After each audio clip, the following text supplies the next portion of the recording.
Здравейте, приятели! Аз съм Алекс и днес ще ви покажа как да си направите ето този портокал. Прави се много лесно. За целта ще ви трябват малко оранжеви ластици и едно зелено ластиче за ето това тук, възелчето. Сега, нека да започваме. Първо нагласите стана си така, че червената стрелка да сочи надясно. Ако нямате червена стрелка, просто нагласете стана си така. След това вземете две оранжеви ластичета и ги поставете ето така.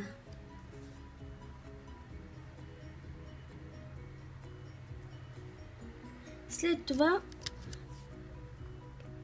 повторете същата стъпка и за другите страни. Средната и лявата. Ето така. След това направете абсолютно същото и с другия ред ластичета. Винаги взимайте по две ластичета и ги поставите ето така.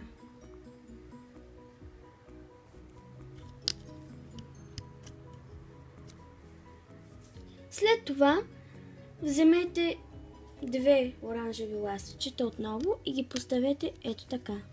От дясната страна към средата. Вземете още две и ги поставете ето така в права линия. И вземете още две и ги поставете от лявата страна до средата.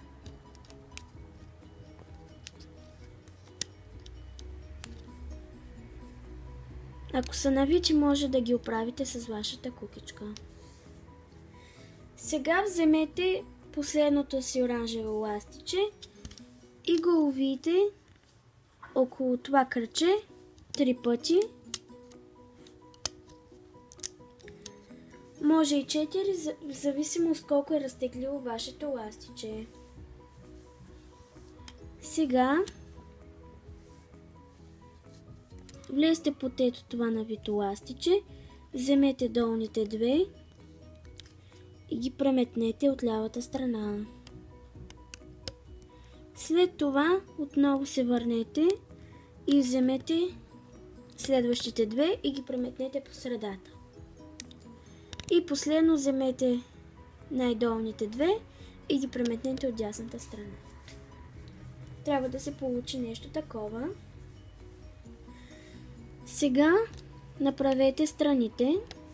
Аз ще направя първо дясната, но това не е от голямо значение, понеже нищо не се свързва накрая. Така че можете свободно да изберете коя страна да преметнете първо.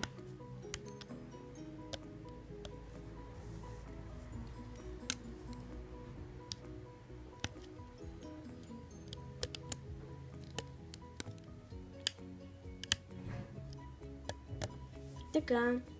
След като преметнете всичко, трябва да изглежда ето така. Сега вземете вашата кука и вземете лявата си страна на портокала, след това дясната и естествено след това дясната. И махнете от стана.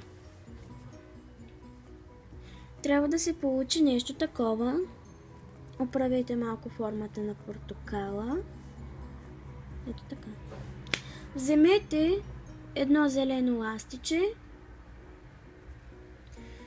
и го сложете ето така на вашата кука.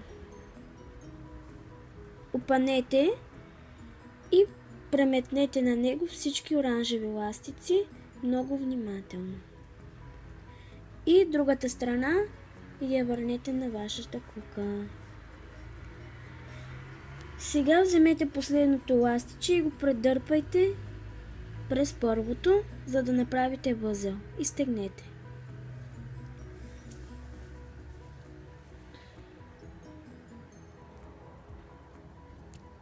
Може малко да го поправите.